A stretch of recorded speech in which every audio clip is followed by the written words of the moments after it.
दोस्तों, हम क्या करेंगे कि जो ये फ्लूइड मैकेनिक्स है या बोले तो हाइड्रोलिक्स है, तो हम जितने भी आए हुए पीवाईक्यू है, जो जैसे आप देखे होंगे, अक्सर आप देखे होंगे, जो यूथ का बुक है अक्सर पढ़े भी आप होंगे, उसमें लगभग 1000 से 1100 के आसपास क्वेश्चंस हैं। तो हम उन सारे क्वेश्चन को हमने इसमें इंक्लूड किया हुआ है, और साथ में जो उसके नीचे एक्सप्लेनेशन होता है उसको भी हमने इसमें इंक्लूड किया हुआ है।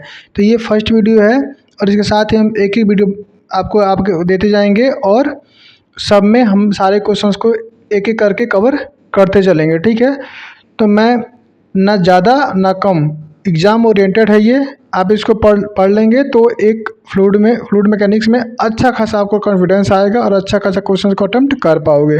ठीक है, तो ज़्यादा समय न लेते हुए हम स्टार्ट करते हैं।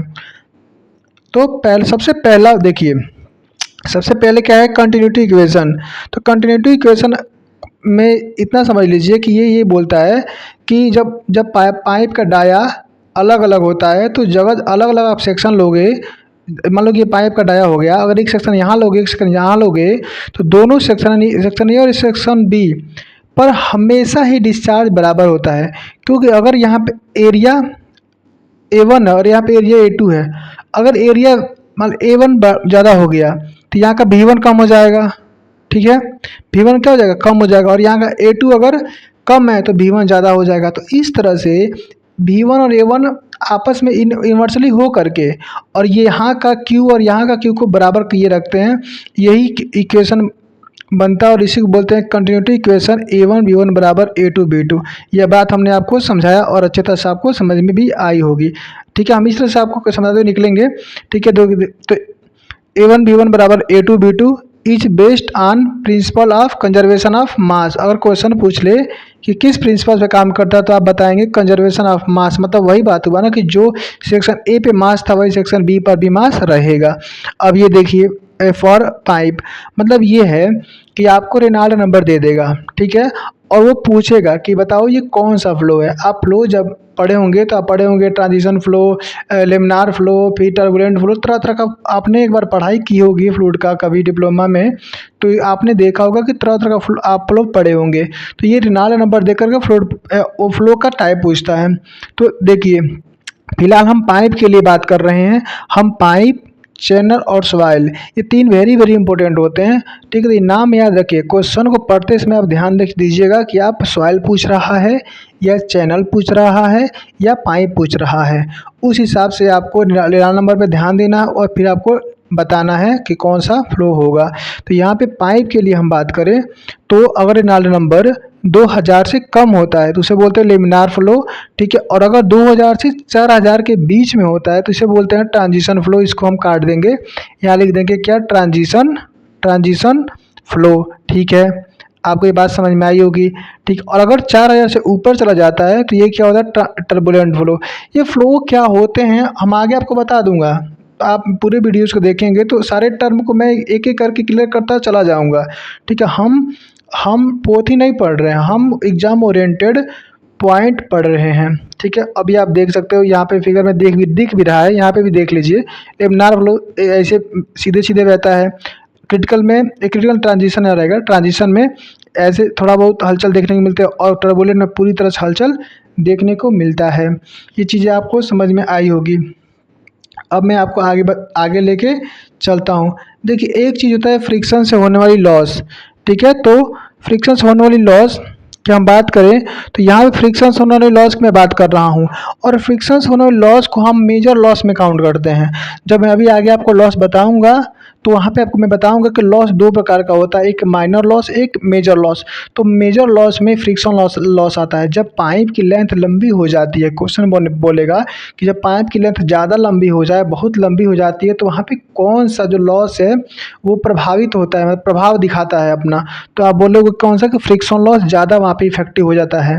और एक होता है माइनर लॉस। जैसे मान लीजिए आपने पाइप को बेंड कर दिया, ठीक है, कहीं वाल्व लगा दिया, ठीक है, और या कहीं ज्वाइंट आप दे रहे हो दो पाइप का, तो ये सब चीज़ें जो होती है इनको लाते हैं हम लोग माइनर लॉसेज में। ठीक है, हम आगे इसका फार्मूला वगैरह देखेंगे डिटेल में। फिलहाल आप यहाँ पे ये जो बता रहा हूँ बस इसको ध्यान दिए, क्योंकि हमारे पास उतना टाइम नहीं है कितना हम लोग देखेंगे। बस रिवीजन के तौर पे हम आपको बताते हुए निकल जाऊँगा। आप चाहोगे तो डबल स्पीड में कभी करके देख लेना, क्योंकि मैं इतना धीमा धीमा बोल रहा हूँ कि आप डबल स्पीड में भी समझ सकते हो। अब देखो, फ्रिक्शन से होने वाली लॉस के लिए हम ये फार्मूला यूज करते हैं, ठीक है। एच एफ बराबर 4f_L_b² ये फार्मूला हम यूज करते हैं। कहीं कहीं ये फार्मूला आप एच एफ बराबर capital F L B square अपन 2GD भी देखोगे तो वहाँ पे क्या होता है, कैपिटल एफ बराबर 4, कैपिटल एफ बराबर 4 और स्मॉल एफ, ये इक्वेशन से वहाँ पे एफ को रख दिया जाता है और इसे डार्जी फार्मूला बोला जाता है, ठीक है। और ये आप पढ़ सकते हो, यहाँ पे बगल में हमने पूरा इसका चीज़ें लिख दी है कि इसको क्या बोला जाता है, ठीक है। अब आगे चलते हैं। अभी हमने आपको शुरू में ही समझाया था, अभी मैंने आपको शुरू में अच्छे से समझाया था कि जब रेनॉल्ड्स नंबर दे तो आप इस चीज़ को ध्यान दीजिएगा कि वो किस चीज़ के लिए बोल रहा है, ठीक है। तो अब यहाँ पे देखिए बात आ गई चैनल की। तो जब चैनल की बात करें तो जब रेनॉल्ड्स नंबर 500 से कम होता है तो हम बोलते हैं लेमिनार। अगर 500 से लेकर 2000 के बीच होता है तो इसे बोलते हैं ट्रांजिशन। यहाँ पे लिख लीजिएगा क्या, ट्रांजिशन, ठीक है। और अगर 2000 से ऊपर हो तो उसे बोलते हैं टर्बुलेंट। देखिएगा बहुत इंपॉर्टेंट मैं बता रहा हूँ, क्योंकि कन्फ्यूजन होता है, क्योंकि पाइप में 2000 से 3000 के बीच में क्या होता है बताइए, टर्बुलेंट ट्रांजिशन होता है 2000 से 3000 के बीच में। तो 2000 से 4000 के बीच में, 2000 से 4000 के बीच में क्या होता है, ट्रांजिशन। और यहाँ पे देखिए क्या होगा, टर्बुलेंट। जहाँ दिमाग आप नहीं पकड़ पाए तो यहाँ पे जब आप तुरंत देखोगे 2000 खड़ा दिमाग ट्रांजिशन आगे बढ़ जाओगे, लेकिन ये बात कर रहा है इस चैनल की बात, ठीक है। अब आपको ये बात समझ में आई होगी, ठीक है। हम आपको आगे ले चलते हैं। आगे क्या, ये है रेनॉल्ड्स नंबर। तो ये कुछ नंबर्स होते हैं जो बहुत इंपॉर्टेंट है और ये बार बार पूछ लेता है। जैसे कि मान लीजिए रेनॉल्ड्स नंबर का क्या फार्मूला होता है, ये एक बात याद रखिएगा कि सारे के सारे में जो ऊपर होता है अंश होता है, यानी ऊपर का हिस्सा जो होता है उसमें इनर्शिया फोर्स, हिंदी में बोले तो जरूरत बल ही आता है और शेष नीचे बदलता जाता है। वो मैं आपको ट्रिक से याद करा दे रहा हूँ। देखिए रेनॉल्ड्स नंबर क्या क्या होता है, पहला क्या है रेनॉल्ड्स नंबर। तो रेनॉल्ड्स नंबर का होता है inertia force upon viscous force. और एक और बात, रेनॉल्ड्स नंबर में ही बस अंडर रूट नहीं है, वरना सब में अंडर रूट है। आप ये भी बात याद रख लीजिएगा, सब में अंडर रूट है, बस रेनॉल्ड्स नंबर में अंडर रूट नहीं आता। तो inertia force upon viscous force, ठीक है। और फ्रॉड नंबर क्या होता है कि Froude number under root inertia force upon gravity force, inertia force upon gravity force. Euler number की बात करूँ तो EU बराबर under root inertia force upon pressure force. ये चीज़ आपको समझ में आ रही होगी, क्योंकि फार्मूला है। वेबर नंबर, तो Weber number under root inertia force upon surface tension force, ठीक है। और लास्ट आता है मैक नंबर, मैक नंबर बराबर under root inertia force upon elastic force. ये तो ये हमारा फार्मूला हो गया, लेकिन आप कंफ्यूज होते होंगे तो मैं कुछ बातें बता रहा हूँ, उसको ध्यान दीजिएगा, आसान होगा याद करने में। देखिए सबसे पहले रेनॉल्ड्स नंबर में अंडर रूट नहीं होता और सब में अंडर रूट होता है, बात ठीक है। दूसरा बात देखिए, ABCD में R कहाँ होता है, लास्ट में होता है ना, लगभग 18 इसका नंबर होता है लास्ट में। और B भी कहाँ होता है, लगभग 22 होता है, तो लास्ट में होता है। तो ये आप पकड़ लीजिएगा कि R भी लास्ट में होता है और B भी लास्ट में होता है। तो इस तरह से जो B वाला जो मामला होगा वो रेनॉल्ड्स नंबर संबंधित होगा। और देखिए अब इसको पकड़िए GF, क्या पकड़िए GF। तो GF तो सबको याद होता है ना, ये भी भूल जाओगे। तो GF से आप पकड़ लीजिएगा एक फ्रॉड नंबर आ जाता है, ठीक है। और देखिए W और S, वेस्ट, देखिए वेस्ट और साउथ, एक दिशा आता है ना, डायरेक्शन, हम पढ़ते हैं ना डायरेक्शन, वेस्ट और साउथ, ठीक है। आपको लग रहा हो कन्फ्यूजन टाइप का, लेकिन आप 2-3 बार पढ़ोगे तो दिमाग पकड़ लेता है, ज़्यादा इसमें दिमाग पकड़ लेगा चीज़ों को, ठीक है। और लास्ट है M और E। तो ऐसे याद कर लीजिए। मैक से तक मैकेनिकल इंजीनियरिंग, आप ऐसे पढ़ो मैकेनिकल इंजीनियरिंग, तो मैकेनिकल से मैक और इंजीनियरिंग से ई, तो इस तरह से आप ये भी याद कर लोगे। हम टाइम लिया, लेकिन इस चीज़ को हमने बहुत कोशिश किया कि आपको एक बार में याद हो जाए। ट्रिक से समझाने की कोशिश किया मैंने कि आपको ये चीज़ अच्छे से दिमाग में बैठ जाए। चलिए दोस्तों, अब हम आगे लेके चलते हैं, ठीक है। अभी चीज़ को हम सीधे पढ़ देंगे, आप समझ लीजिएगा कि पाथ लाइन क्या होता है, पाथ लाइन। तो पाथ लाइन कण जिस पथ पर चलता है उसे पाथ लाइन बोलते हैं। ये फिगर को आप देख के समझ सकते हैं कि एक कण का वास्तविक जो रास्ता होता है, जहाँ जहाँ वह चलता है कोई एक कण, उसे बोलते हैं पाथ लाइन। कोई एक कण जिस रास्ते पे चलता है उसे बोलते हैं हम लोग पाथ लाइन। स्ट्रीम लाइन क्या होता है कि किसी कोई कोई पॉइंट है, वो उसके डायरेक्शन पे अगर हम लोग क्या करें, वहाँ से टेंजेंट खींच दें, मतलब कि स्पर्शी खींच दें, तो वो जो होती है उसे बोलते हैं स्ट्रीम लाइन। क्या बोलते हैं? Stream line. तो किसी समय पर तरल के प्रत्येक कण की ये दिशा बताता है। तो क्वेश्चन बने कि दिशा कौन बताता था, वो लोग स्ट्रीम लाइन ही दिशा बताता है। तो ये आपको देखो स्ट्रीम लाइन है। फिर स्ट्रीम ट्यूब क्या होता है? बहुत सारे अगर स्ट्रीम लाइन मिल जाए, ये बहुत सारे स्ट्रीम लाइन मिल जाए, तो यही जाके बन जाता है स्ट्रीम ट्यूब। ये आप देख सकते हो, ठीक है। स्ट्रीक लाइन क्या होता है कि एक ही बिंदु से, मतलब कोई एक पॉइंट है, ठीक है, यहाँ से गुजरने वाले कणों की स्थिति, यहाँ से कण ए गुजरा, कण बी गुजरा, कण सी गुजरा, मतलब कि एक ही पॉइंट से गुजरने वाले कणों की स्थिति को हम लोग बोलते हैं स्ट्रीक लाइन। किसी बिंदु से समय समय पर निकलने वाले कणों का समूह होता है। ये आप देख सकते हो स्ट्रीक लाइन भी, ठीक है। अब ये यहाँ पे रेनाल्ड नंबर आ गया, ठीक है। तो यही बोल रहा था, आप घबराइएगा नहीं, मैं सबको धीरे धीरे बता। वहाँ पे रेनाल्ड नंबर का बात छिड़ी थी, आपके दिमाग में आया होगा कि सिर्फ ऐसे ही बता रहे हो, फार्मूला नहीं बताया। आया ना फार्मूला, ये तो सब आ जाएगा धीरे धीरे। तो रेनाल्ड नंबर का फार्मूला होता है RN BD/न्यू। क्या होता है? BD/न्यू। ये है काइनेटिक विस्कोसिटी। क्या है? Kinetic viscosity. तो लेकिन आपको ये बात मालूम है कि हम जानते हैं कि काइनेटिक विस्कोसिटी म्यू बराबर होता है हमारा U/रो। होता है कि नहीं होता? आप लोग खुद बताओ, होता है ना? तो अगर आप यहाँ पे रखोगे इस म्यू की जगह पे, तो ये कैसे रखोगे? म्यू/रो करोगे तो ये रो ऊपर चला जाएगा ना, इस माने यहाँ पे आ जाएगा रो।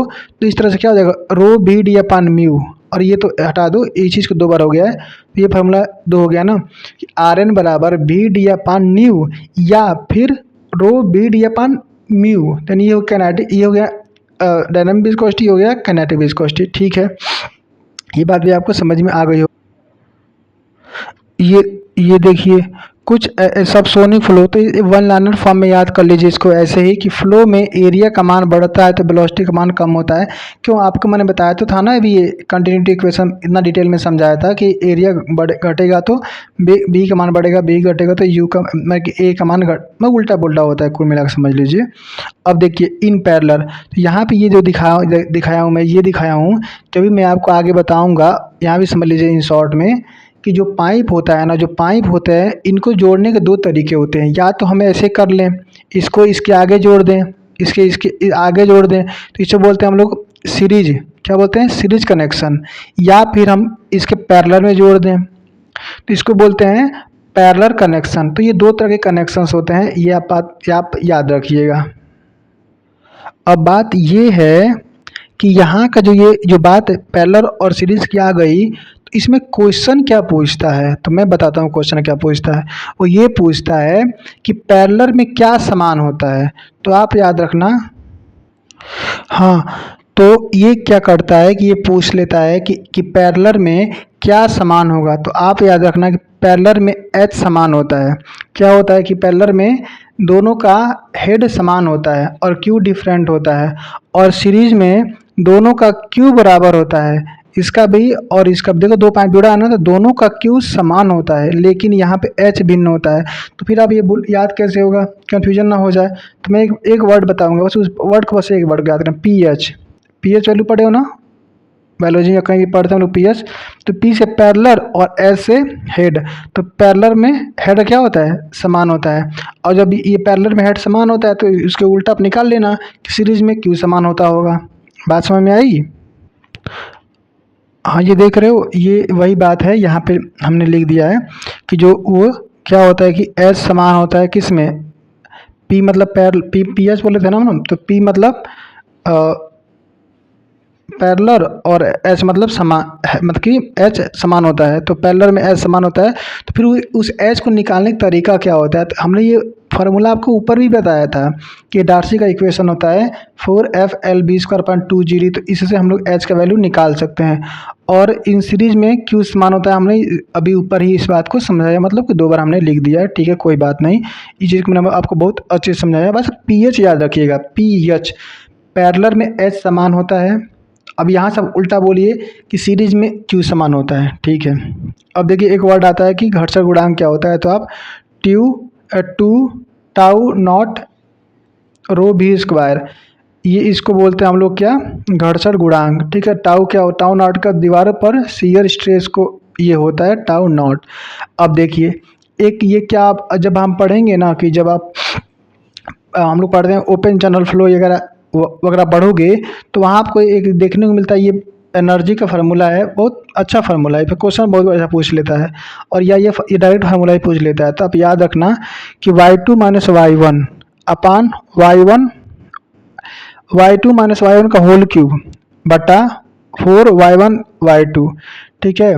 तो ये फार्मूला बहुत इंपॉर्टेंट है, आप इसको ऐसे याद, बहुत इजी है, बहुत भारी नहीं है। ऊपर दोनों का अंतर निकालो, y2 माइनस वाई वन बटा 4y1 y2, ठीक है, और ऊपर क्यूब कर लो, तो इस तरह से डेल्टा ई का मान निकल जाता है। ये एनर्जी लॉस का होता है, तो क्या होता है एनर्जी लॉस का, तो हम लोग पढ़ेंगे ना, ठीक है। हमने आपको बताया जैसे कि जब आप हाइड्रोलिक जंप बता दे रहा हूँ इन शॉर्ट में, जब हाइड्रोलिक जंप ऐसे होता है ना, ऐसे कराओगे, तो ये जो हाइड्रोलिक जंप होने से पहले एक हाइट होती है और हाइड्रोलिक जंप होने के बाद एक हाइट होती है, तो इन दोनों हाइट का ये अंतर ऊपर का होता है और नीचे दोनों का गुणा। बात समझ में आई अब आपको, ठीक है, ठीक है। अब एक यहाँ पे लिखा है, इसको पढ़ लीजिए, हाइड्रोलिक जंप में हाइड्रोलिक जंप में, ठीक है, टर्बुलेंट मिस मीविंग, और छोड़िए ज़्यादा डिफिकल्ट लग रहा है, तो बस इसको आप याद रखना है, ये इंपॉर्टेंट है बस, ठीक है। और यहाँ पे देखिए ये कुछ हेड है, मैं आपको समझाता हूँ। एक वर्ड आता है टोटल हेड, एक आता है प्रेशर हेड, और एक होता है हाइड्रोलिक हेड, ठीक है। तीन तरह का हेड होता है। तो अगर मैं बात करूँ सिर्फ यहाँ, और एक आता है स्टैटिक हेड, तो जब इसको बोलते हैं डॉटम लाइन, क्या बोलते हैं डॉटम लाइन। अगर डॉटम लाइन से हम सिर्फ यहाँ तक की बात करते हैं, तो इसको बोलते हैं हम लोग स्टैटिक हेड। और अगर स्टैटिक हेड से लेके यहाँ तक की बात करें, इसे बोलते हैं प्रेशर हेड, ठीक है। और अगर उससे ऊपर की बात करते हैं, तो इसे बोलते हैं टोटल हेड। इस तरह से हमारा तीन हेड होता है। और अगर हम सिर्फ ये पहले का दो हेड को ऐड करें, यानी प्रेशर हेड और स्टैटिक हेड को ऐड करते हैं, इसको बोलते हैं हाइड्रोलिक हेड बोलते हैं इसको। और इन दोनों के मिलाने से जो लाइन बोलते हैं उसे हम लोग हाइड्रोलिक लाइन बोलते हैं। तो अगर हेड के फॉर्म में बोलना हो तो बोलो कि प्रेशर हेड और स्टैटिक हेड को मिलाने से जो बनता है उसे हम लोग बोलते हैं हाइड्रोलिक हेड, ठीक है। और हाइड्रोलिक लाइन पूछ दे तो बता दो ताकि इन दोनों के मिलाने से जो लाइन बनती है उसे हाइड्रोलिक लाइन बोलते हैं, बात ठीक है। अब देखो हाइड्रोलिक ग्रेडियंट को बोलने का, हाइड्रोलिक मतलब कि हेड को बोलने का दो तरीका है। एक बोल दो कि हम स्टैटिक हेड और प्रेशर हेड को ऐड करके हाइड्रोलिक हेड निकाल दिए, या फिर दूसरे तरीके से बोल दो भाई कि टोटल हेड में से हम घटा दें अगर अगर अगर ये वेलोसिटी हेड, तो भी आ जाएगा हाइड्रोलिक हेड। ये बात आपको समझ में आई, बस इसको याद रखना है बस। अब मैंने समझा ही दिया, आप इतना समझ ही जाओगे कि टोटल सबसे ऊपर होता है, प्रेशर नीचे, टोटल सबको जोड़ के टोटल होता है। यहाँ से यहाँ तक टोटल है, यहाँ से यहाँ तक, ये यहाँ से यहाँ तक हाइड्रोलिक है, ठीक है, और यहाँ से यहाँ तक टोटल है, ठीक है। ये बात याद रखना है, ठीक है। और इन दोनों के बीच का गैप यही होता है v²/2g। ये क्वेश्चन भी बनता है कि टोटल हेड और हाइड्रोलिक हेड के बीच कितना अंतर होता है। तो आप ये देख भी सकते हो कि अगर ये यहाँ तक है और ये यहाँ तक है तो अंतर कितना हुआ, सिर्फ यही हुआ ना अंतर। तो v²/2g इसका अंतर होता है, इस बात को आपको याद रखना है। अब हम आपको बताते हैं कि वाटर हैमर इन पाइप, तो ये होता क्या है, बस आपको मैं समझाता हूँ इन शॉर्ट में कि होता क्या है कि मान लो कोई पाइप फ्लो कर रहा है, तो मान लो कि कोई पाइप है, इसमें पानी फ्लो कर रहा है, और तुम अचानक वाल लगा दो या अचानक आगे इसके रुकावट लगा दो, वाल बंद कर दो, तो उसको एक झटका फील होगा, एक झटका फील होगा, मतलब कि फोर्स फील करेगा। इसी को बोलते हैं वाटर हैमरिंग, इसी प्रोसेस को बोलते हैं वाटर हैमरिंग। बात समझ में आई, इन शॉर्ट में आपको मैंने समझाने की कोशिश कर दिया। अब यहाँ पे कुछ कंडीशंस होते हैं, उस कंडीशन को बस याद रखना है, क्वेश्चन पूछेगा तो इस कंडीशन से क्वेश्चन पूछेगा, तो अब यहाँ से आप उसको तैयार कर सकते हैं। देखिए अगर पूछता है कि वाल्व को धीरे धीरे बंद करना हो तो क्या कंडीशन बनता है, जो टाइम लगता है वाल्व को बंद करने में, और ये पाइप की लेंथ और ये देखिए पाइप की लंबाई L हो गई, C प्रेशर वाल्व की चाल हो गई और T क्लोजिंग टाइम हो गया। इन तीनों में संबंध क्या बनेगा तो हम बताएंगे कि अगर धीरे धीरे बंद करेंगे तो T ग्रेटर देन 2L/C, तो T ग्रेटर देन 2L/C ये कॉम्बिनेशन बनता है। और अगर वाल्व को अचानक से आप सडन बंद कर दो तो भी T छोटा हो जाता है, क्योंकि अचानक बंद करोगे तो सिंपल क्या होगा कि तुम टाइम कम ले लिए ना भाई, अचानक बंद टाइम कम ले लिए तो टी छोटा हो गया 2L/C से। अगर 2L/C ऐसे छोटा टी बनता है तो उसे हम बोल देते हैं ये क्या है कि यह अचानक बंद हुआ है, ठीक है। और अगर sudden close in rigid pipe की बात करें, और ये पाइप एक वर्ड लिख दे रिजिड पाइप, तो यहाँ पे P/W बराबर VC/G कर देंगे। P या पवन याद कर लो, पवन दोस्त होता है ना हम लोग का, इस तरह से याद कर सकते हो पवन। तो P/W VC/G। तो P क्या होता है ना कि इसको प्रेशराइज बोलते हैं, W weight density of water और V वेलोसिटी ऑफ फ्लो और C प्रेशर वेव वेलोसिटी और G acceleration due to gravity. ये बात आपको मैंने समझाने की कोशिश करी है, शायद समझ में भी आई होगी। अब हम क्या करते हैं कि sudden close in elastic pipe, अभी क्या था कि रिजिड पाइप में था, अब क्या है इलास्टिक पाइप में, तो P/W/V/√EG 1/K + D/TE। तो P/W/V/√EG ब्रैकेट में 1/K + D/TE। ये बस फार्मूलेज वगैरह याद रखना है, ठीक है, क्योंकि हमारे पास ऑलरेडी 36 सेकंड होता है तो बड़े न्यूमेरिकल्स आएंगे नहीं, छोटे छोटे न्यूमेरिकल आएंगे, और बड़े न्यूमेरिकल आएंगे तो स्किप करना बुद्धिमानी होती है, ठीक है। आगे देखो बेंचुरीमीटर हम आगे अच्छे से पढ़ेंगे, और भी इसके डिटेल पढ़ेंगे, और भी इसके जो क्वेश्चन बनते हैं वो पढ़ेंगे। तो हमने यहाँ पे एक क्वेश्चन मुझे देखने को मिला था, तो उसको मैंने नोट किया कि जो कन्वर्जेंट एंगल होता है, मतलब कि जो ये एंगल आता है ना कन्वर्जेंट, मतलब ये जो एंगल होता है ये कितना तक हो सकता है, तो ये 20 से लेकर के 25 डिग्री के बीच होता है। और डाइवर्जेंट एंगल जो ये डाइवर्ज होगा ना, फिर देखो ऐसे आता है फिर ऐसे फैल जाता है, ऐसे होता है ना, आके पतला फिर फैलता है, देख लो फिगर में। तो ये जो फिर डाइवर्ज होने वाले एंगल कितने का होता है, तो ये 6 से लेकर के 7 डिग्री के बीच होता है। ये लेंथ कितनी होती है, डाय कितना होता है, सब हम लोग जब ये बेंचुरीमीटर स्पेशली पढ़ेंगे तो वहाँ पर मैं आपको बताऊँगा। अब आ गया मैक नंबर। तो मैक नंबर का फार्मूला क्या होता है हमने आपको पहले बता दिया है ऊपर, ठीक है, याद रख मैकेनिकल इंजीनियरिंग।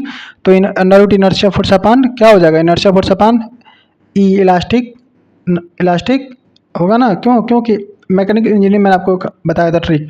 तो यह बताता है कि द्रव की चाल ध्वनि की चाल से कितनी है, मतलब कि जो द्रव की चाल है वो ध्वनि की चाल से कितनी गुना ज़्यादा है, तेज है, धीमा, इस तरह की बात करता है ये, मतलब कि ध्वनि के रेस्पेक्ट में चाल बताता है, ऐसा समझ लो कि जो भी फ्लूइड है उसका। तो अगर m लेस देन 1 होता है तो उसे बोलते हैं सबसोनिक फ्लो, और अगर m का मान 1 के बराबर हो जाता है तो बोलते हैं सोनिक फ्लो, और अगर m का मान 1 से ज़्यादा होता है तो बोलते हैं सुपरसोनिक फ्लो, और अगर 1 से ज़्यादा हो जाए m का मान तो उसे बोलते हैं हाइपर सोनिक फ्लो। कभी कभी यहाँ पे आपको देखने को मिलेगा कि स्पेशली 5 मेंशन कर देता है, तो ठीक है मैंने लिख भी दिया है कि सामान्यतः m ग्रेटर देन 5 को हाइपरसोनिक माना जाता है, ठीक है, ये तो ठीक है, कभी कभी ये भी आपको देखने को मिल जाएगा। एक पॉइंट यहाँ पे लिखा हूँ, ध्यान दीजिए कि मैक नंबर 0.2 से कम अगर हो जाता है तो एयर को इनकम्प्रेसिबल मान लिया जाता है। ये बहुत ही इंपॉर्टेंट पॉइंट है, क्योंकि अक्सर आप देखे होंगे कि जानते हो कि एयर क्या है, कंप्रेसिबल है, दब जाएगा, लेकिन अगर मैक नंबर 0.2 से कम आ गया तो उसे हम लोग क्या मान लेंगे, इनकम्प्रेसिबल की श्रेणी में रख देते हैं। अगला लिमिनार फ्लो, तो ये क्या होता है, तो आप देखिए लिमिनार फ्लो क्या होता है कि लिमिनार फ्लो में वेलोसिटी डिस्ट्रीब्यूशन पैराबोला होता है।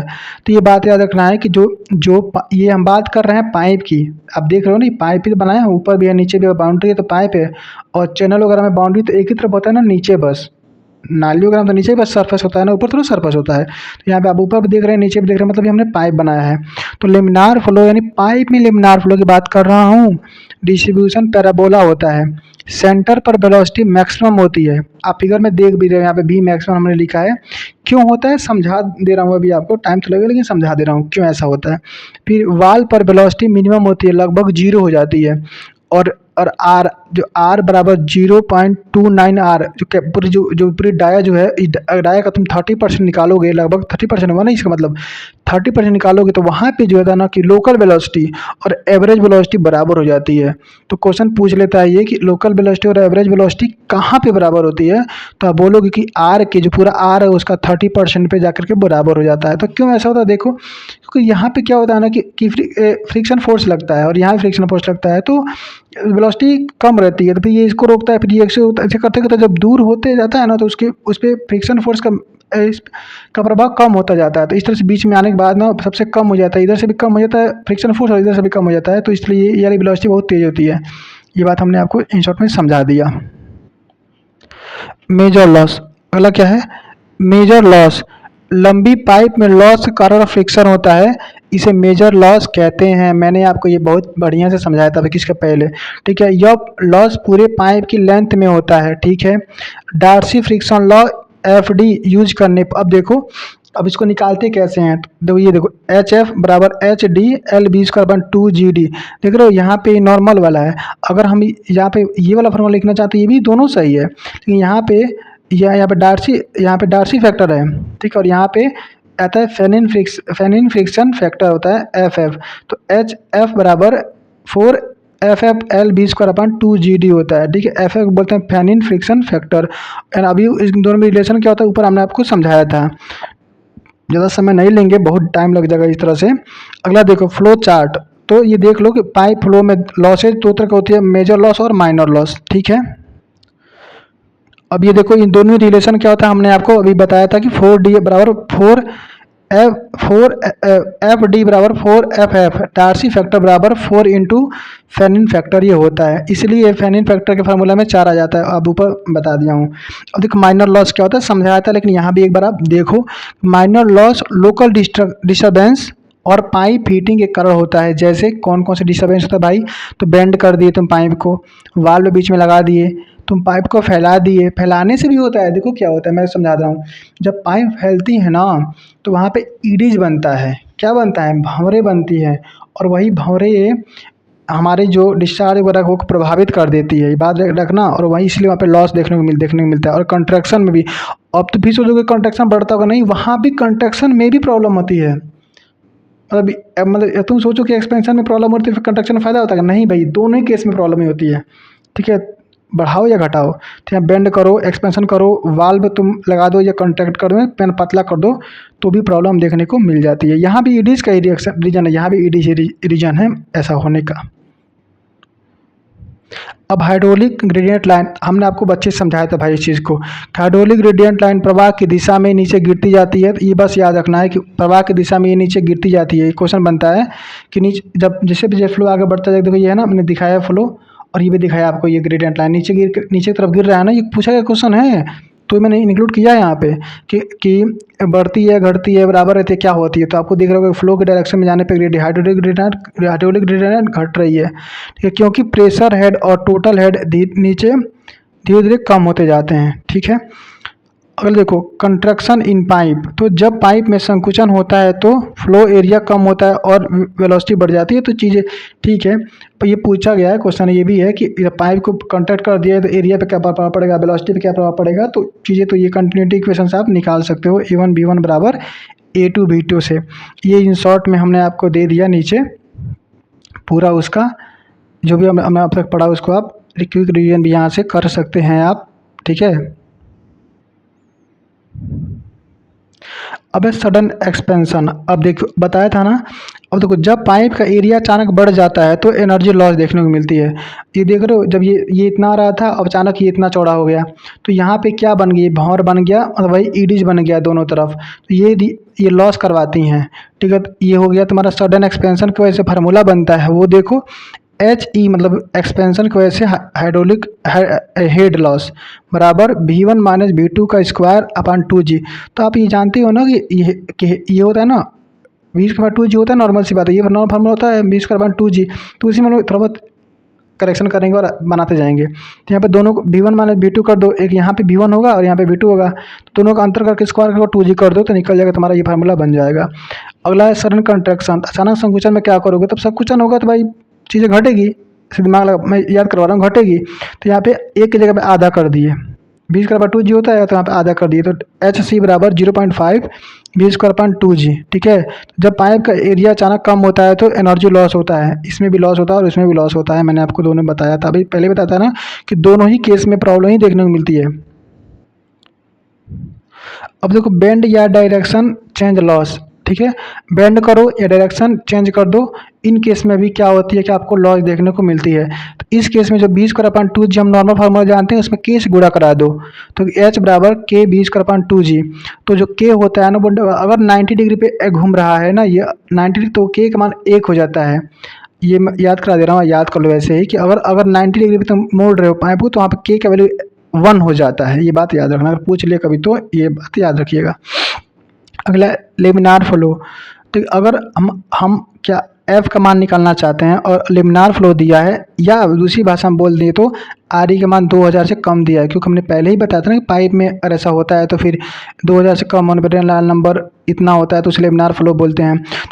अगर लेमिनार फ्लो की बात करता है या फिर रेनॉल्ड नंबर 2000 से नीचे की बात करता है, तो उन दोनों केस में हम क्या करेंगे कि एफ का मान 64 अपन आर ई से निकाल लेंगे। रेनॉल्ड नंबर हमको दिया हो तो तुरंत खटाक से 64 में भाग दे देंगे, एफ निकल के आ जाएगा। ठीक है, अगला देखो, और टर्बुलेंट फ्लो, आर ई जब 4000 से ऊपर चला जाए तो एफ बराबर 0.316 अपान आर ई पे 1/4, 0.316 316 बोल सकते हो, 0.136 अपान आर ई पे 1/4 हो जाता है। ठीक है, देखो लेमिनार फ्लो जब होता है ना तो वेलोसिटी डिस्ट्रीब्यूशन पैराबोली होता है। जब लेमिनार फ्लो होता है तो वेलोसिटी डिस्ट्रीब्यूशन जो कर्व होता है वो पैराबोला होता है, लेकिन जब टर्बुलेंट फ्लो होता है तो ये इस तरह एक शेप में नहीं, एक इस प्रॉपर पैराबोलिक शेप नहीं देखने को मिलती है, ये बिगड़ जाता है। ये देखो एक क्वेश्चन पूछा था कि बाउंड्री लेयर मैक्सिमम कितनी हो सकती है, तो देखो तो मैक्सिमम बाउंड्री लेयर थिकनेस लगभग आर तक हो सकती है।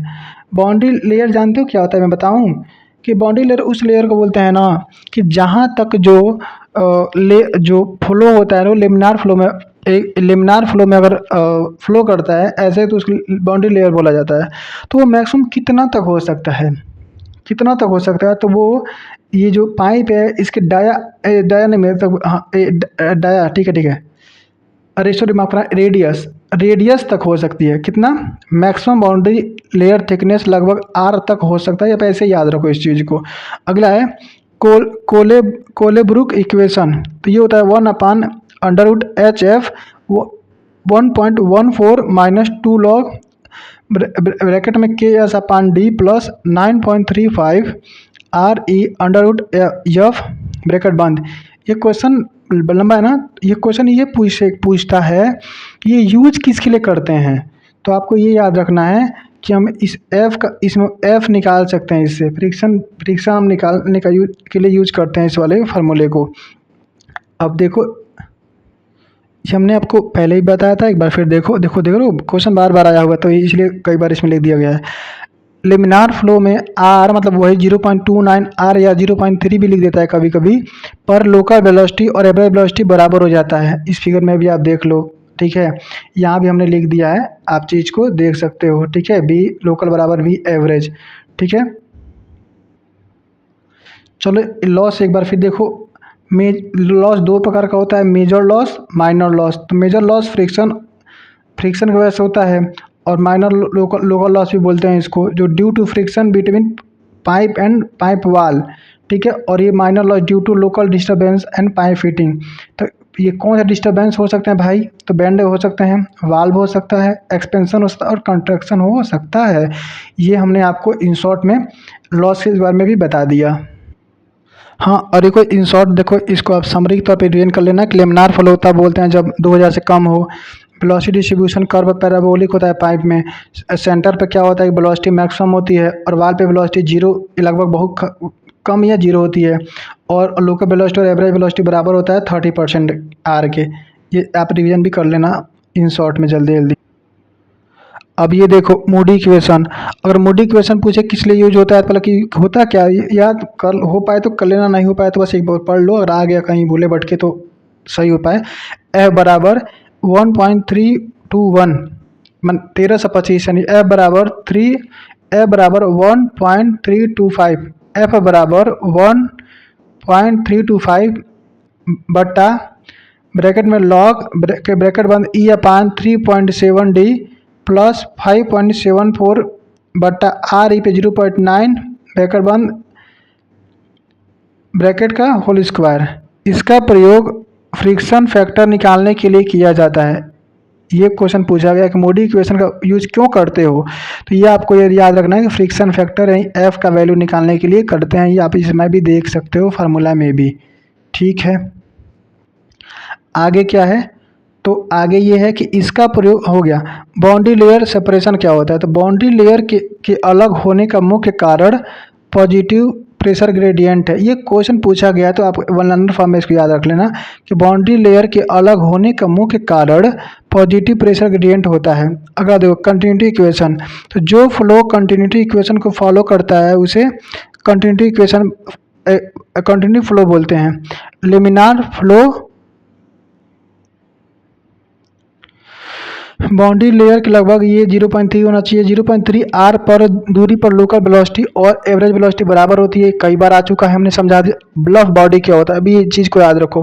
ब्लफ बॉडी वो होती है ना कि जब जो फ्लूइड है उसको मतलब कि फॉलो ना करे और जिस तरह से उसके चिपक के ना चले, वो उस ऐसा हो जाए कि उसके पीछे या इधर उधर भंवरे उत्पन्न हो जाए, तो उस वाले बॉडी बोलते हैं हम लोग ब्लफ बॉडी। देखो ब्लफ बॉडी में फ्लूइड स्ट्रीमलाइन सरफेस मतलब कि सरफेस को स्मूथली फॉलो नहीं करती है, फ्लू बॉडी के पीछे घूमकर इडिज बनाती है और यह टर्बुलेंट वेव रीजन बना देता है। जैसे कि देखो मतलब ये कोई ऐसा कोई मतलब कोई दीवार है, यहाँ फ्लो आएगी, कोई मतलब कोई तो देखना कभी गलती क्या ऐसे कभी देखते हो क्या, कभी ऐसे आए फिर ऐसे बहे, नहीं बहेगा ना कभी भी। कभी तुम देखना कभी नदी वगैरह में या कहीं भी आगे पानी दूर गिरता है ऐसे ऐसे, तो ये बीच की जो जगह होती है वो खाली बन जाती है, तो वहाँ पे इडिज बन जाता है। तो ऐसे जो बॉडीज वगैरह होते हैं उसे हम लोग बोलते हैं ब्लफ बॉडी।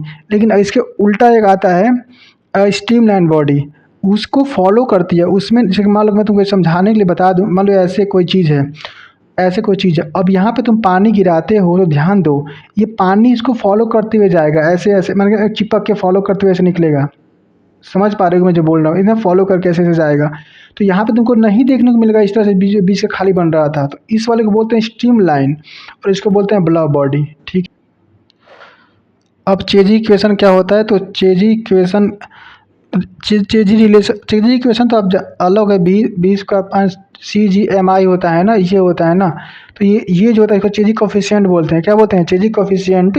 तो ये और G और F में क्या संबंध होता है, तो C बराबर अंडर रूट 8G अपान F होता है। ये भी पूछा गया क्वेश्चन है, अच्छा क्वेश्चन है, ये पूछ लेता है कि C बराबर अंडर रूट 8G अपान F होता है। ठीक है, और ये इसको बोलते हैं चेजी इक्वेशन। अभी आगे आपको आएगा बताऊंगा। पैरेलल प्लेट फ्लो, तो समांतर प्लेट के बीच लेमिनार फ्लो का वेलोसिटी प्रोफाइल पैराबोलिक होता है। ये भी याद रखना है कि दो प्लेट अगर ऐसे रखे हो, ठीक है, उसके बीच अगर बह रहा है तुमको कोई फ्लो हो रहा है, तो वो भी एक तरह से क्या बनता है, पैराबोलिक ही बनता है। पाई में भी क्या बनता है, पैराबोलिक बनता है जब लेमिनार फ्लो की हम बात करते हैं, तो लेमिनार फ्लो की बात करते हैं तो। ठीक, अब देखो रेनॉल्ड्स नंबर फॉर सॉइल बताया था ना शुरू में कि 3 चीज़ के लिए देखते हैं, चैनल, पाइप और सॉइल। अब सॉइल केस में RE के मान 1 के बराबर 1 से कम होता है तो उसे बोलते हैं लेमिनार, और अगर ट्रांजिशन में 1 या 2 के बीच होता है तो उसे बोलते हैं ट्रांजिशन, अगर 2 से ज़्यादा हो या 2 के बराबर से बोलते हैं टर्बुलेंट। तो यह क्लासिफिकेशन सॉइल में फ्लो के अनुसार होता है। तो इस तरह से रेनॉल्ड्स नंबर आपको देगा, और अगर सॉइल के में कौन सा फ्लो पूछेगा तो आप इस चीज़ को यहाँ से देख सकते हैं। वेलोसिटी डिस्ट्रीब्यूशन इन पाइप, ठीक है, तो अभी हमने कई बार बता चुका है भैया कि ठीक है कि वाल पर वेलोसिटी 0 होती है, सेंटर पर वेलोसिटी मैक्सिमम होती है, और 0.3 R पर वेलोसिटी का लोकल वेलोसिटी और एवरेज वेलोसिटी लगभग बराबर हो जाते हैं। लीनियर फ्लो में वेलोसिटी प्रोफाइल पैराबोलिक होते हैं, कई बार बता चुका हूँ। अब आगे देखिए, यह पिजोमेट्रिक हेड क्या होता है, पिजोमेट्रिक हेड। तो पिजोमेट्रिक हेड किसे बोलते हैं, elevation head plus pressure head को पिजोमेट्रिक हेड, एलिवेशन हेड और प्रेशरिक हेड, यानी बता रहा था ना 3 होता है, एक होता है जेड, एक होता है कि बी स्क्वायर अपान 2g, एक होता है पी अपान रो जी, 3 होता है ना। तो इसमें एलिवेशन और प्रेशर हेड को जोड़ दो तो बोलते हैं पीजोमेट्रिक हेड। क्वेश्चन पूछे पीजोमेट्रिक हेड बराबर क्या होता है, तो आप बोलना कि जेड प्लस पी अपान रो जी, या बोले तो elevation head plus pressure head. तो इसमें टोटल हेड में क्या घटा दे तो ये बन जाएगा, तो बताओ क्या घटा दे, तो टोटल हेड में से हम क्या घटा दें कि पीजोमेट्रिक हेड बन जाएगा। तो आप खुद दिमाग लगा लो कि हम वेलोसिटी हेड घटा दें तो बन जाएगा। ठीक है, तो ये लिखा भी उन्होंने, देखो यदि पीजोमेट्रिक हेड समान हो तो दो बिंदु पर वेलोसिटी भी समान होगी। अब इसे इसको कंसेप्ट मिला लो। ठीक है, कि अगर मान लो ये दो साइड हो गया, एक एक इधर ये साइड हो गया, एक साइड हो गया। अगर ये दोनों बराबर है, मैं मतलब मैं ऐसे समझा रहा हूँ, तुम रुक जाओ। चलो ये बताओ, मतलब ये हम ले लिए तराजू, और एक दो तीन हम इधर लटका दिया और एक दो तीन इधर लटका दिए। मैं ये बोल दूं कि ये दोनों बराबर हैं, और इधर ये दोनों ये आपस में बराबर है, मतलब ये किसी तरह से बोले तो ये दोनों बैलेंस खुद को कर ले रहे हैं। तो सिंपल सी बात है कि ये भी तो बैलेंस कर ले रहे होंगे, तभी तो दोनों जगह बराबर हो जा रहा है। अगर ये चारों बैलेंस खुद को कर ले रहे हैं तो ये भी तो खुद को बैलेंस कर रहे होंगे ना अपने आप को। कोई बात समझ में आ रही है? अगर इसको पीजोमेट्रिक, इधर का पीजोमेट्रिक हेड ये हो, इधर का पीजोमेट्रिक हेड ये हो, अगर पीजोमेट्रिक हेड ये और पीजोमेट्रिक हेड ये अपने आप को बैलेंस कर ले रहे हैं, तो प्रेशर हेड और क्या बोलते हैं वेलोसिटी हेड इधर का और इधर का, तो वेलोसिटी हेड बराबर हो जाएगा। ये कंसेप्ट जो समझाया तराजू वाला वो आपको दिमाग में बैठाने के लिए समझाया, समझ में आया भी होगा। अब देखिए पाइप कनेक्शन, ठीक है, हमने आपको बता चुका है, थोड़ा जल्दी से निकलेंगे यहाँ से। तो पाइप कनेक्शन तो दो, एक होता है पैरेलल कनेक्शन, एक होता है कि सीरीज कनेक्शन। तो पैरेलल कनेक्शन आप देख सकते हो ये सब पैरेलल में है, तो इसमें क्या होता है कि पी क्या था, पी एच, तो यहाँ पे क्या होगा, एच समान होता है। तो देखो हेड लॉस समान होता है, डिस्चार्ज अलग अलग होता है। तो जो अलग अलग होगा उसी को तो जोड़ना होगा भाई, जो समान है उसको जोड़ोगे क्या। अब सबके पास 5-5 रुपये है तो इसमें क्या, सबका 5 रुपये है, लेकिन जिसके पास 2 है, 3 है, 5 है, तो बोलो कि टोटल कितना हुआ। तुम क्या करोगे, टोटल कितना हुआ, तो टोटल सबको जोड़ना पड़ता है। तो देखो यहाँ क्यू, तो ये Q1 Q2 एक का योग गया और एक ये हो गया, तीनों का मैं डिस्चार्ज निकाल लूँ तो जोड़ दूंगा तो ऐसे निकल जाएगा हमारा Q। ऐसे सीरीज में क्या होता है कि सीरीज में डिस्चार्ज बराबर, यहाँ पे जो निकलने वाला डिस्चार्ज बराबर, जब डिस्चार्ज को झंझट खत्म, बच गया क्या हमारा H, इसका H कुछ और है, इसका H कुछ और है, इसका H कुछ और है, तो टोटल H कितना हुआ भाई, तो टोटल H हुआ ये H बराबर H1 plus H2 plus H3, और ये डिस्चार्ज समान होता है, हेड लॉस अलग अलग होता है, हमने किसी आपको समझा। ये भी पूछा है क्वेश्चन है कि लेमिनार फ्लो Q इस पर पेनल 1/μ होता है। ये समान श्यानता, मतलब कि एक पूछा का क्वेश्चन है, इसलिए हमने इसको डाल दिया है कि जो जो जो डिस्चार्ज होता है वो श्यानता का किस तरह होता है, तो श्यानता को इन्वर्सली होता है। इसको समझना क्या है भाई, आप प्रैक्टिकली में समझ लो कि मतलब एक पाइप है, उसमें तुम पानी बहा रहे हो, तो क्या पानी ज़्यादा जाएगा ना भाई, आसानी से ज़्यादा गिरेगा उस साइड में। लेकिन मैं बोल दूँ कि उस मोबिल बहाओ तो क्या होगा, कम बहेगा ना, धीरे धीरे जाएगा ना, सिंपल सी बात है। तो इस तरह से आप देख भी रहे हो प्रैक्टिकल में भी कि जो श्यानता बढ़ रही है तो क्यों घट जा रहा है, तो देख लो। तो विस्कोसिटी बढ़ाने पर डिस्चार्ज का मान कम हो जाता है, हमने प्रैक्टिकली भी आपको समझा दिया। लोअर क्रिटिकल वेलोसिटी क्या होता है, तो वह वेलोसिटी जहाँ लेमिनार फ्लो टर्बुलेंट फ्लो में बदलना शुरू कर देता है। देखो लेमिनार फ्लो हम पढ़े हैं ना, laminar flow, transition flow, turbulent flow. तो देखो लेमिनार फ्लो टर्बुलेंट फ्लो में माने बदलना स्टार्ट हो जाए तो उसे बोलते हैं लोअर क्रिटिकल वेलोसिटी। और अगर पूरी तरह से बदल जाए, देखो यहाँ लिखा पूरी तरह से, और यहाँ पे लिखा है बदलना शुरू करता है अभी, तो अगर पूरी शुरू करता है तो लोअर, और अगर पूरी तरह से बदल जाए तो हायर क्रिटिकल वेलोसिटी बोलते हैं। अगर देखो हॉरिजॉन्टल पाइप में सडन कंट्रक्शन, तो अगर तुरंत हम घटा दें तो क्या क्या देखने को मिलेगा, तो यहाँ पर टोटल एनर्जी में कमी आ जाती है। क्या टोटल एनर्जी में कमी आ जाएगी, प्रेशर हेड में भी कमी आ जाती है, ठीक है, और वेलोसिटी हेड में वृद्धि हो जाती है। ये बात यहाँ पे गलत है, यहाँ पे लिखिए वृद्धि हो जाती है, क्योंकि वेलोसिटी बढ़ जाती है। क्यों बढ़ जाती है, कोई बताएगा, सोचेगा, दिमाग में सोच लो। अरे कंटिन्यूटी इक्वेशन हमने पढ़ा था ना कि ए वन बी वन भूल गए, A2 B2 याद है कि भूल गया। तो जब यहाँ पे एरिया मतलब ज़्यादा था तो वेलोसिटी कुछ रही होगी, जैसे कि यहाँ पे एरिया कम है तो वेलोसिटी बढ़ेगी ना, तो यहाँ पे वृद्धि होगा ना कि कमी। बस टोटल एनर्जी में कमी होगी, प्रेशर हेड में भी कमी होगी, लेकिन वेलोसिटी हेड में वृद्धि होगी। ये बात याद रखना, ये कॉन्सेप्ट भी समझा दिया हूँ, ठीक है।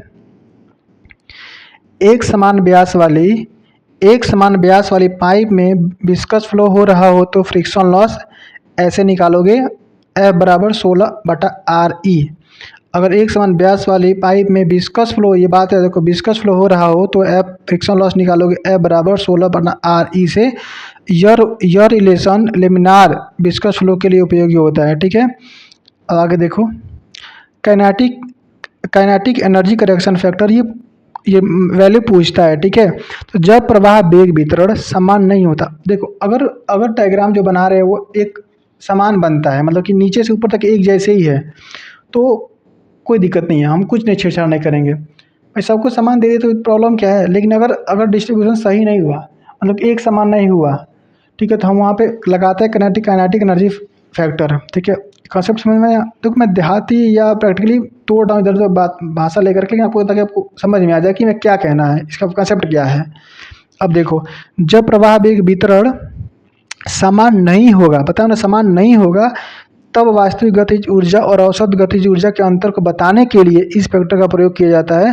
देखो पैराबोलिक वेलोसिटी डिस्ट्रीब्यूशन होगा, देखो पैराबोलिक है यानी ऐसे होगा, ऐसे तो क्या है, सब जगह बराबर, यहाँ कम, देखो यहाँ पे ऐसे, तो ध्यान दो, देख रहे हो, कम फिर बीच में बहुत ज़्यादा, फिर नीचे कम, तो बराबर नहीं हुआ ना, तो यहाँ पे हम यूज करेंगे अल्फ़ा जो एक से बड़ा होगा, मतलब कि अल्फ़ा कुछ ना कुछ होगा। लेकिन अगर मैं ऐसे बात करूँ, ऐसे हो गया, तो अब बताओगे, देखो सब जगह क्या हुआ, बराबर हुआ ना, यहाँ से यहाँ तक सब बराबर हुआ।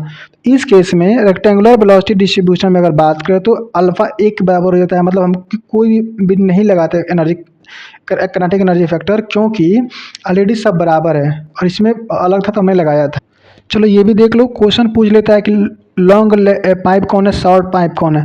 तो देखो जब भी कभी कोई डाया दिया हो तो डाया में तुम 500 से गुणा कर दो, अगर कोई डाया है, अगर डाया में 500 से गुणा कर दो, अब उसकी लेंथ देखो, और अगर डाया के 500 गुना से छोटा उसका लेंथ पड़ रहा है तो उसे बोलते हैं शॉर्ट पाइप, और अगर लेंथ 500 गुना से ज़्यादा पड़ गया तो बोलते हैं लॉन्ग पाइप। समझा रहा हूँ एग्जाम्पल लेकर के, मान लो कि एक मीटर का कोई डाया है, ठीक है, तो वो 1 मीटर का 500 गुणा हो तो 500 मीटर हुआ, तो तुम देख रहे हो क्या वो पाइप 500 मीटर की है।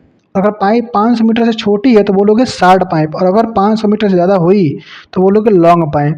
देखो तो अब देखो, लॉन्ग लोकल, देखो शॉर्ट पाइप में लोकल लॉस इफेक्टिव होता है, हमने इसको आपको पहले भी समझाया था इस चीज़ को, कि जो जो लंबे, बस इतना मैं बोला था कि लॉन्ग पाइप में फ्रिक्शन लॉस इफेक्टिव होता है, प्रभावी होता है, ये बात मैं आपको बोली थी शुरू में, आपको याद होगी, नहीं होगी तो मैं यहाँ भी बता दे रहा हूँ। तो जो जो देखिए लॉन्ग वाली जो बात होती है, लॉन्ग वाली मतलब बड़ी वाली जो पाइप होती है ना, इसमें फ्रिक्शन इफेक्टिव होता है, और वहीं जब छोटी वाली पाइप होती है उसमें जो लोकल अट्रैक्शन कुछ ज़्यादा रहे, बैंड और कंट्रैक्शन एक्सपेंशन, फिर वाल्व फिटिंग वगैरह, ये सब इफेक्टिव होता है। ठीक है, अब ये देखो इम्पोर्टेंट पॉइंट ये बोल रहा है कि कोई भी पाइप हो गया भाई 100% काम नहीं कर सकता, तो कितना मैक्सिमम कर सकता है। तो पाइप की आदर्श अवस्था, कोई आइडियल पाइप है, तुम चाहते हो खूब बेस्ट से बेस्ट पाइप बना लो, तो क्या, तो वो 66.67% पे ही काम कर सकती है। मतलब ये कि तुम चाहो कि खूब अच्छे से पाइप में बना दो ताकि कोई लॉस ही नहीं हो, तो ऐसा नहीं हो सकता, क्योंकि दो तरह के लॉसेज देखने को मिलती है। लॉसेज हमको कहीं ना कहीं बैंड तुम करोगे ही करोगे, पाइप पतला या मोटा करोगे ही करोगे, होगा ही होगा, कहीं ना कहीं वाल्व लगाओगे ही लगाओगे, और उसमें फ्रिक्शन देखने को मिलेगा ही मिलेगा। तो ये सारे जो फैक्टर हैं, तो इन फैक्टर होने की वजह से 100% या कभी नहीं पा सकते तुम। ठीक है, इस तरह से क्वेश्चन बनता है, कितना पहुंच सकता है, तो ये बोल 66.67% तक बन सकता है, ये बात याद रखना है। इफेक्टिव फ्लो, ये चीज़ हमने आपको बता दिया। अब ये क्या बोला है भैया, इक्विवेलेंट पाइप, मैं समझा दे रहा हूँ आपको इक्विवेलेंट पाइप क्या है। तो मान लो, ऐसे समझ लो कि तुम्हारे पास 5 रुपये और 10 रुपये हैं तुम्हारे पास, तो तुम 10 रुपये दोनों जेब में रखे हुए हो और लेके जा रहे हो, इधर उधर भटक रहे हो। तो तुम्हारे पापा क्या बोले कि बेटा एक काम करो कि तुम वो 10 रुपये मुझे दे दो, और ये 20 रुपये ले लो, जाओ तो 20 का नोट ले लो। इस केस में तुम देख पा रहे हो कि तुमने दिया तो दो लिया था ना तुमने, लेकिन तुमको एक मिल गया।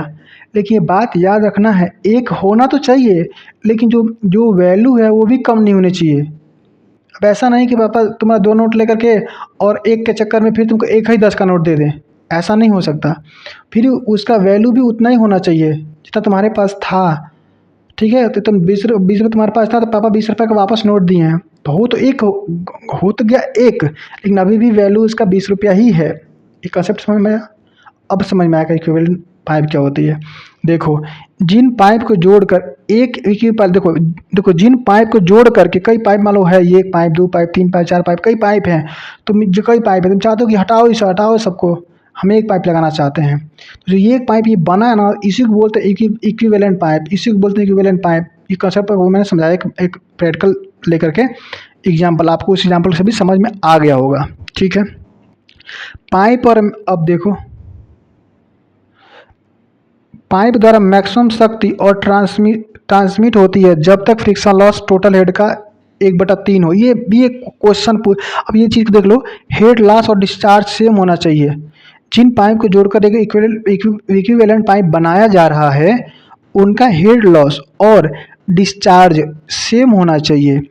सेम होना चाहिए ना, तो सेम के लिए मैंने आपको बहुत बताया ना कि 10-10 रुपये मिला होगा तो 20 रुपये, तो 20 रुपये मिलने से इसी बात में प्रेशर दे रहा था। और देखो, पाइप द्वारा मैक्सिमम शक्ति, मतलब मैक्सिमम तुम पावर चाहते हो, अगर ट्रांसमिट मतलब यहाँ से वहाँ जाए, तो उस केस के लिए तुमको जो फ्रिक्शन लॉस है वो टोटल हेड का 1/3 हो सकता है, मतलब 33% तक लॉस। अगर तुम फ्रिक्शन लॉस मात्र 33% हो रहा है, तो जाकर के बोल सकते हो कि हाँ भैया हमारा मैक्सिमम पावर ट्रांसमिट हो रहा है। तो इसको उल्टा भी तभी मैंने बताया तो था कि 66 से 67%, बताया तो था अभी मैं कि 66 से 67% के जो जो जो होता है कि हमने वो अपना दिखाता है इफेक्टिव अपना का जो पाइप होता है अपना काम करने की क्षमता। उसी दूसरी बात हम बोल रहे हैं कि लॉस कितनी हो सकती है, तो 1/3 मतलब 33% हुआ ना 100 का। तो या तो ऐसे बोलो कि टोटल हेड का 1/3 लॉस हो जाए। ठीक है, तो ये लॉस जोड़ लो और ये पूरा जोड़ लो, तो हो गया ना 100%। बात समझ में आ रही है? आगे देखो, सर्कुलर पाइप में टर्बुलेंट फ्लो के लिए वेलोसिटी डिस्ट्रीब्यूशन पैराबोलिक होते हैं। सर्कुलर पाइप में टर्बुलेंट फ्लो के लिए वेलोसिटी डिस्ट्रीब्यूशन पैराबोलिक होती है। इस चीज़ को थोड़ा सा मॉडिफाई करते हैं, ये पूरी तरह से पैराबोलिक नहीं होता। मैं दोनों कंसेप्ट समझा दे रहा हूँ यहाँ पे।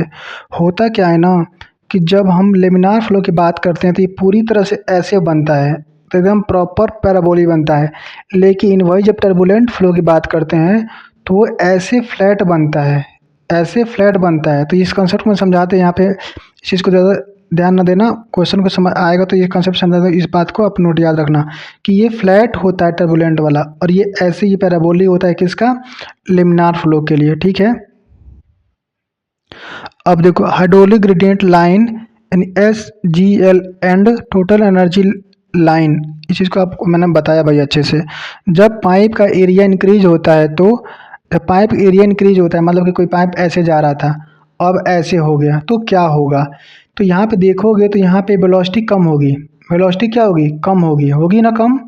ठीक है, अब देखो क्या, तो अगर हम एरिया बढ़ा देते हैं तो HGL मतलब हाइड्रोलिक ग्रेडियंट लाइन बढ़ जाता है। ठीक है, हाइड्रोलिक ग्रेडियंट लाइन ऊपर चली जाती है, मतलब कि अगर यहाँ चल रही थी तो ऐसे हो जाएगी। समझ बता रहा हूँ, मतलब ये ऐसे चल रही थी तो फिर ऐसे हो जाएगी, थोड़ा ऊपर हो जाती है और हाइड्रोलिक ग्रेडियंट लाइन। लेकिन तो टोटल एनर्जी लाइन जो ऐसे चल रही थी ऊपर, ऐसे चल रही थी, वो थोड़ा सा नीचे दब जाती है। ठीक है, बात समझ में आएगी। तो अभी बात ऐसे ही याद रखो, बस जो बोल रहा हूँ कि जब पाइप की एरिया बढ़ जाती है तो हाइड्रोलिक ग्रेडियंट लाइन ऊपर हो जाती है और टोटल एनर्जी लाइन नीचे हो जाती है। लेकिन अगर इसके उल्टा घुमा के पूछता है कि एरिया कम हो जाती है तो क्या होगी, तो फिर बताओगे ना कम हो जाएगी, तो उल्टा बोलना पड़ेगा, हाइड्रोलिक ग्रेडियंट लाइन नीचे हो जाती है और टोटल एनर्जी लाइन ऊपर हो जाती है।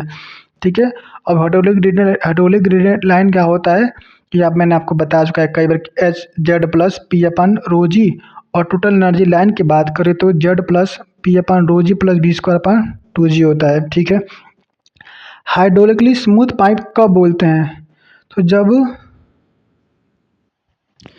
ठीक है, अब देखो हाइड्रोलिक स्मूथ पाइप, इसको बोलते हैं थ्रेशोल्ड नंबर, इसको बोलते हैं, अब मैं लिख दे रहा हूँ आपके लिए, इसको बोलते हैं थ्रेशोल्ड नंबर। अगर क्वेश्चन बन जाए कि 17 से नीचे थ्रेशोल्ड नंबर है तो वो कैसा पाइप है, तो उसको बोलते हैं हाइड्रोलिक स्मूथ पाइप बोला जाता है। और अगर बनता है कि 17 से लेकर के 400 के बीच में है तो ट्रांजिशन पाइप, और अगर 400 से ऊपर थ्रेशोल्ड नंबर हो गया तो उसे बोलते हैं hydraulic rough pipe, hydraulic rough pipe. ठीक है, अब हम देखते हैं, अब इसको निकालने का फार्मूला भी ये याद रख सकते हो, RE √F/D/K, किसके लिए? तो थ्रेशोल्ड नंबर के लिए, ठीक है, थ्रेशोल्ड नंबर के लिए ये है। अब देखो किसी सेक्शन में फ्लो को शियर स्ट्रेस के रूप में भी व्यक्त किया जा सकता है। किसी फ्लो को शियर स्ट्रेस के रूप में फ्लो को शियर स्ट्रेस के रूप में भी व्यक्त किया जा सकता है। आप इस बात को याद रखना। वाटर हैमर का प्रेशर के लिए फार्मूला, वाटर हैमर क्या होता है मैंने बता चुका हूँ और कई कंडीशन भी बता चुका हूँ। टी बराबर L/2C ऐसे करके मैंने आपको समझाया था ना, कई कंडीशन वगैरह, ठीक है। तो वाटर हैमर का जो प्रेशर लगता कितना है, तो ये को रो L/V/T कितना, तो रो L/V/T बी वेलोसिटी जाती है, L पाइप की लेंथ हो जाती है, और रो डेंसिटी हो जाती है कौन सा जो पाइप बह रहा है, और T टाइम हो जाती है। इस तरह से जो प्रेशर होता है P/रो L/V/T, रो L/V/T होता है, रो रोयल रॉय कार पढ़े ना, रोयल्स रॉय कार, ऐसे रोयल्स याद कर सकते हो। रो L/V/T वॉल्व के सडनली क्लोज होने पर प्रेशर राइज होता है। मैंने आपको ये कॉन्सेप्ट ही समझाया था अच्छे से। Laminar flow, kinetic energy correction factor laminar के लिए 2 होता है, और अगर मोमेंट हाँ, अगर लेमिनार के लिए हम काइनेटिक एनर्जी फैक्टर की बात करें तो 2 होता है, और अगर मोमेंट करेक्शन फैक्टर बीटा की बात करें तो 1.33 होता है। देखना, मोमेंट की बात करें तो 1.33, और काइनेटिक की बात करें तो किसके लिए? तो लेमिनार फ्लो के लिए, ठीक है। काइनेटिक की बात करें तो 2, मोमेंट की बात करें तो 1.33 किसके लिए? लेमिनार फ्लो के लिए, ठीक है। अब देखो मैक नंबर क्या होता है, तो यह मैक नंबर कंप्रेसिबिलिटी को बताता है। हमने पहले भी बता चुका है, जब बता रहा था कि 0.2 से कम होगा तो एयर को इनकम्प्रेसिबल मान लेंगे, बताया था ना मैं आपको। वेंचुरीमीटर क्या होता है, तो ये तीनों पोजीशन में लगाया जा सकता है। ये पूछा हुआ क्वेश्चन है कि हम वेंचुरीमीटर को कैसे लगा सकते हैं, वर्टिकली, इंक्लाइन, हॉरिजॉन्टल कैसे लगा सकते हो। तो तुम जानते रहो कि उसको हम तीनों ही केस में, हॉरिजॉन्टल, वर्टिकल और इंक्लाइन, तीनों ही केस में लगा सकते हैं, ठीक है। इनका फार्मूला वगैरह भी मैं बताऊंगा, ये मत सोचना कि भाई हो गया मेरा काम, नहीं, फार्मूला वगैरह भी अभी तो ये आप पूरा कर लेना, फिर देखना समझ में आ जाएगा पूरी। वर्टिसिटी की मतलब देखो यूनिट मास ऑफ रोटेशन बताती है। सर्कुलर पाइप, तो मैक्सिमम वेलोसिटी और एवरेज वेलोसिटी का रेशियो, देखो मैक्सिमम यहाँ पे ये नहीं पूछा कि कहाँ पे मैक्सिमम, ये सब कुछ नहीं पूछा, बस पूछा रेशियो कितना होता है। तो मैक्सिमम वेलोसिटी और एवरेज वेलोसिटी का रेशियो कितना होता है? 2 होता है, 2 होता है, ठीक है। अगला है hydraulic mean depth. Hydraulic mean depth तो जानते ही हो कि M बराबर A/P, M बराबर A/P होता है, जहाँ A फ्लो एरिया, P पे वेटेड पैरामीटर। और अगर सर्कुलर पाइप की बात करो तो निकल करके M का मान आता है D/4। आप A का मान रखो ना, रखोगे क्या होता है पाई D/4, और P का पाई आर कहता है नहीं D²/4, ऐसे होता है ना, D²/4 होगा ना। तो ऐसे कर दो, 4 से 4 खत्म, अरे निकालना भाई दोस्त, निकाल लेना। तो ठीक है, तो इस तरह से सर्कुलर पाइप का D/4 निकल के आ जाएगा, और रेक्टेंगुलर पाइप का BH/B+2H आ जाएगा। इसको मैं दोनों को इसको समझा दें कि कैसे निकाल सकते हो। देखो, इसका भी एरिया लिख लेना, इसका भी पैरामीटर लिख लेना, आ जाएगा फार्मूला लिख करके। अब इसका क्या होता है कि रेक्टेंगल का देख लो, ऐसे होगा, तो रेक्टेंगल है ना, ये पूरा वर्टिकल होगा। ये मान लो क्या है, बी है, ठीक है, और ये एच है, हाइट है तो एच है, और ये हाइट है तो एच है, और ये बी है। तो ये अगर यहाँ पे पानी बह रहा है तो कितना है जिसको बाउंड्री को टच करता है पानी, इसको H/2H और B। तो पैरामीटर का कितना हो जाएगा, तो पैरामीटर हो जाएगा 2H+B। तो कितना हो गया 2H+B। और एरिया कैसे निकालते हैं, तो लंबाई गुणे चौड़ाई, तो लंबाई और ये चौड़ाई, तो H/B, तो BH/B+2H। अब ये देखो ट्रायंगुलर की बात करें, 0.5 BH/B+2H tan θ/2 हो जाता है। फ्रॉड नंबर रिवर और पोर्ट डिजाइन में महत्वपूर्ण होता है। ये क्वेश्चन पूछा है कि रिवर और हम पोर्ट एंड बंदरगाह वगैरह का डिजाइन करते हैं तो कौन सा नंबर है जो हमको महत्वपूर्ण होता है, तो उसके लिए हमको फ्रॉड नंबर महत्वपूर्ण होता है। तो डाइवर्जिंग पाइप देखो, डाइवर्जिंग पैसेज, जब फ्लूइड डाइवर्जन पासेज से गुजरता है तो फिर क्या देखने को मिलेगी, मतलब डाइवर्जन मतलब वही पतला हो गया ना, डाइवर्जिंग मतलब डाइवर्ज कन्वर्ज नहीं, चौड़ा हो गया, मतलब डाइवर्ज मतलब चौड़ा हो गया तो क्या होगा, तो वेलोसिटी में भी कमी होगी, देख रहे हो। डाइवर्ज मतलब क्या होगा, ऐसे आ रहा था ऐसे हो गया, तो एरिया बढ़ गई ना, तो एरिया बढ़ते ही वेलोसिटी कम होगी, बता चुका हूँ आपको। तो वेलोसिटी में क्या हो गई, कमी हो गई, प्रेशर में वृद्धि हो जाएगी। प्रेशर में क्या हो गई वृद्धि, जब एरिया बढ़ रहा है तो प्रेशर बढ़ रहा है। तो यानी याद कर लो कि एरिया और पी ऐसे सीधा सीधा लग रहा है हमको, ठीक है। तो दाब में वृद्धि हो जाएगी, घनत्व में वृद्धि हो जाएगी। इस तरह से आप ये बात को याद रखना तीनों चीज़ को। अगर कुछ इंपॉर्टेंट पॉइंट्स है इसको मैं ऐसे ही पढ़ दे रहा हूँ, आप देख लेना, ठीक है। चेजी गुणांक क्या, चेजी गुणांक का बीमा क्या होता है, तो एल 1/2 और टी पर -1। ये बहुत इंपॉर्टेंट है भैया। एल पे 1/2 और टी पर -1 होता है। चेजी के घर्षण गुणांक का मान 1/√f होता है। यदि किसी आयताकार चैनल का विशिष्ट ऊर्जा ई हो तो उसकी क्रांतिक गहराई का मान वाई सी बराबर टू थर्ड ई होता है, याद रखना।